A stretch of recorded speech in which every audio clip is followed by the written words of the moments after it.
Welcome to our posts. Today we will see stories of r/malicious compliance. Man wanted me to flirt back, so I did. This just happened and I'm still laughing my butt off. I'm a 25-year-old MTF trans woman that's been on HRT, hormone replacement therapy, for 3 years now. Because of this, my body looks naturally feminine. Like it takes people a while to catch on. My voice is softer and it hurts to deepen it. This is important information, I promise. I work as a vendor for one of the major beverage companies. Basically, I go to stores and stock shelves of my company's products. I'm listening to music, a playlist of video game themes remixed, with one earbud in, like aloud, when a mid-30s-year-old man walks over. "Wow, girl, you are super thick. Wouldn't mind taking you home with me," he said with a bit too much confidence. I just continue working, ignoring him. He continues, "Oh come on, don't be like that. I'm quite large under these pants, if you know what I mean, something as sweet as like yours needs." I continue to ignore, getting embarrassed and very uncomfortable. That's when the music turns to the theme from Halo and he says what I needed. "Come oh cutie, say something to me." Inspired by the music, I instantly had a thought.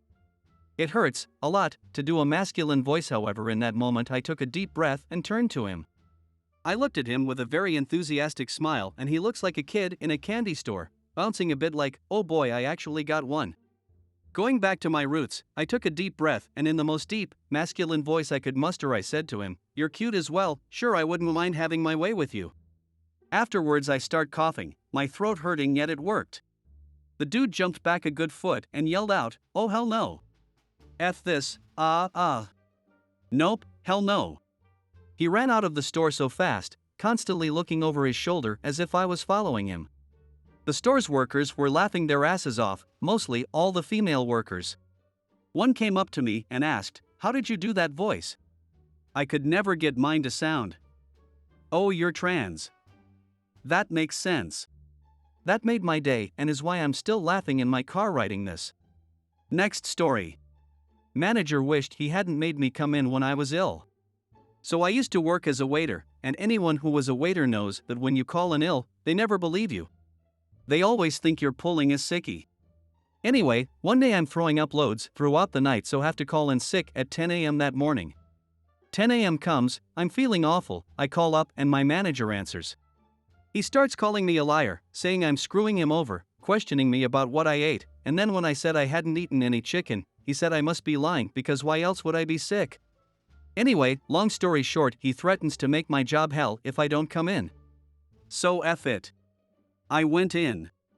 We were hosting a big table event and my manager and I were out front presenting the food to the table. It was a fancy restaurant. I have to leave halfway through as I feel ill, and my manager, when he comes to the back, forced me to see him in the office. I said I needed to stay by the toilet, but he said no. I had to come. So F it. I went. He sits me down and starts giving me a bullocking. After about a minute, my nausea gets really bad. I lean over and throw up all over him. He looks horrified. I get sent home. Next story. You want me to work 9 to 5? Got it. I work on a case with people from many different areas. Most of the people on the case work in a time zone that's 3 hours ahead of mine. This means that I am often on meetings or depositions that start at around 7 a.m. or earlier. A couple of weeks ago, I attended several days of a deposition, starting at 5:30 for me each day. Those days, I left the office at around 3 o'clock. My manager then called me into her office and demanded to know why I was leaving early every day. I told her about the situation, but she did not care. She said, "This is a 9 to 5 job. It doesn't matter if you're in earlier, you leave at 5 o'clock. Otherwise, people will think it's okay to come in and leave whenever they want." Well, 9 to 5 it is. I started arriving in the office promptly at 9. This unfortunately led to me skipping several meetings, but alas, it cannot be helped. One meeting I skipped, scheduled for 6 a.m., is an important bi-weekly one that my manager is also supposed to attend. She has never attended and always relies on me preparing her a report on the meeting, so she can present it to her boss. When she asked for the report, I informed her that I was unable to attend the meeting, since I work a 9 to 5 job and I don't want to give anyone the wrong impression. No report, sorry. As I left promptly at 5, I peeked through the window to her office and got a great view of her trying to explain herself to her boss. Today, she called me and dejectedly informed me that I can leave the office whenever I want from now on. Next story. Workforce Commission insists I come in to take a bunch of online tests despite not having a sitter, telling me to figure it out. Several years ago, in the wake of separating from my ex-husband, I applied for temporary assistance for needy families, which provides $300 or so a month for a certain number of months to those who qualify. I was also applying for SNAP benefits, women, infants and children, and childcare assistance, which has a 6-month waiting list. My now ex-husband was a real piece of work. He went to prison almost immediately after I left. We have 3 kids together, ages 6, 4, and 2. I was a stay-at-home mom until this point. When I applied to the assistance programs in my area, the temporary assistance for needy families required me to go into the workforce center and apply for jobs there. They made me an appointment, and I went in, with my 3 kids, filed some paperwork, and they asked me to come in the next day, for around 3 hours, to take some aptitude tests on the computer. Me, 3 hours? Tomorrow? I won't be able to get a sitter this short notice. Them, well, figure it out, because you can't get temporary assistance for needy families without doing this. Me, okay.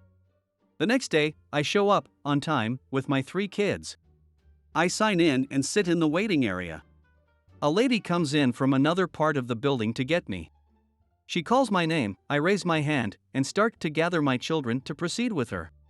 She takes one look at us and says, "You can't have your kids here. You have to sit here and take these tests." Me, I told y'all I didn't have a sitter. But they said, "Oh well, you have to be here." So I'm here. Lady, okay, no, come with me. We are getting your childcare assistance right now. Do you have a facility in mind with open spots? Me, I think so, but I'll need to call and verify that. Lady, do that right now while I start your paperwork. So, I call the daycare, verify the spots, and they offered me a job in the infant room. She had me come back the next day after I dropped the kids off at daycare to do the testing, even though I had already gotten a job. And she sped along all of the applications for assistance. That woman was a godsend during a very trying time in my life. Next story. Most expensive tip ever.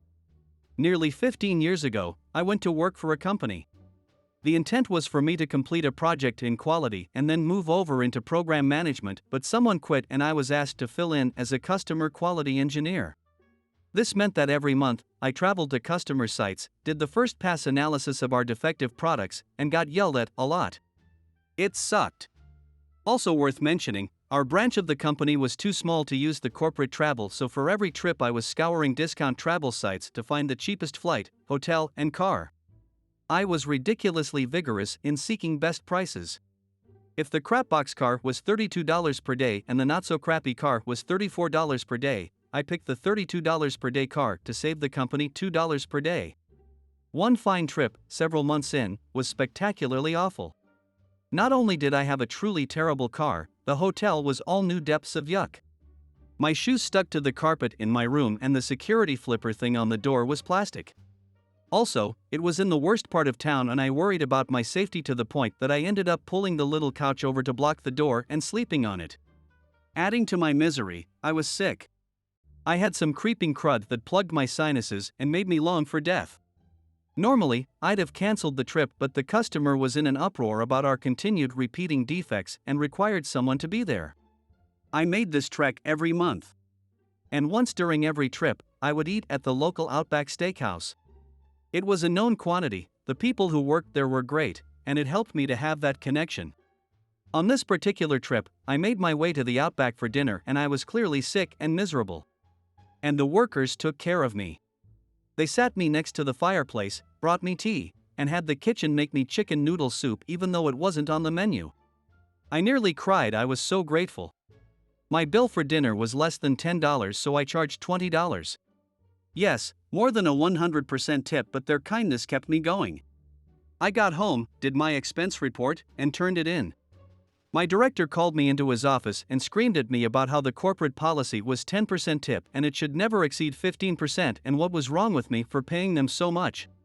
Remember, total bill including excessive tip was $20. It broke me. Well, it shattered my loyalty to the company's bottom line. So, I made them give me the corporate travel policy where the tip policy was outlined, and from that moment on, I followed the corporate travel policy exactly. No more crapbox $32 per day cars, I'm in midsize or better.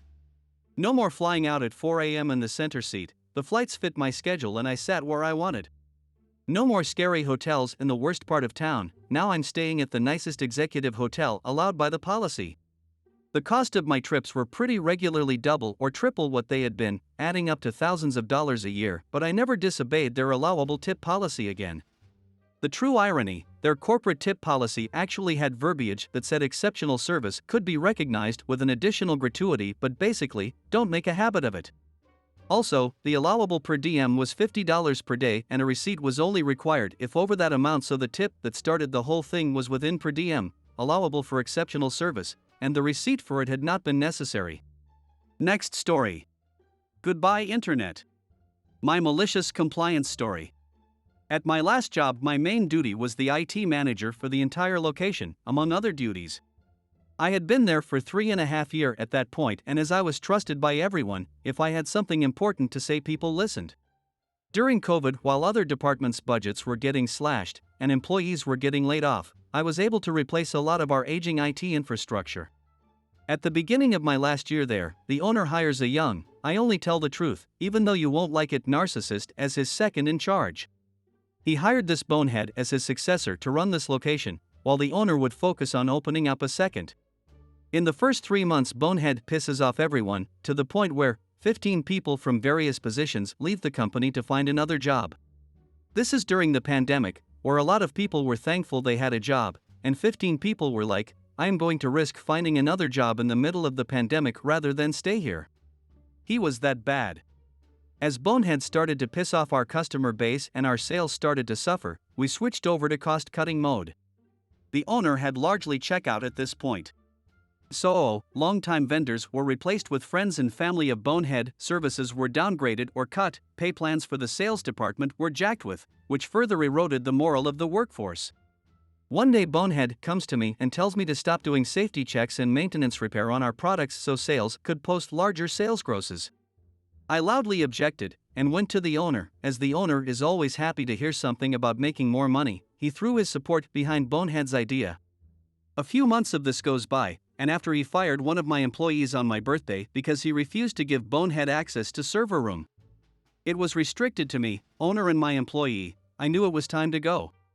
I find a new job, put in my 2 weeks, of course Bonehead stops my direct deposit on payday. The day after I put my 2 weeks in, I decide it isn't worth working the extra 2 weeks and inform they I am out of there, while filing with the state over my wages being withheld.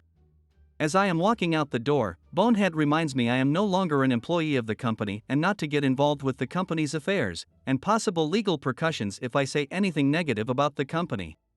My new job pays more, less hours, less stress. Fast forward to this Monday, I get a call from my local internet provider. They tell me my internet service bill has gone unpaid for the last 6 months, and will get cut off if I don't pay immediately. I log in and see my account is paid. So after a few back and forth, I find out I am still the point of contact for my last job's account on their internet service. Remembering what was told to me when I left, I just informed them I cannot get involved as I no longer work there. They asked me for an updated point of contact. If they cannot get one, they will be forced to suspend their service.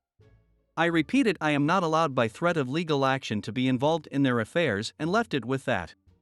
An hour later, a buddy I know who still works there called me and told me they had to stop working as their internet service was shut off. I played stupid, but it took 3 days to restore it. I hope you guys like this video. If you did, make sure like, comment, share and subscribe the channel or posts.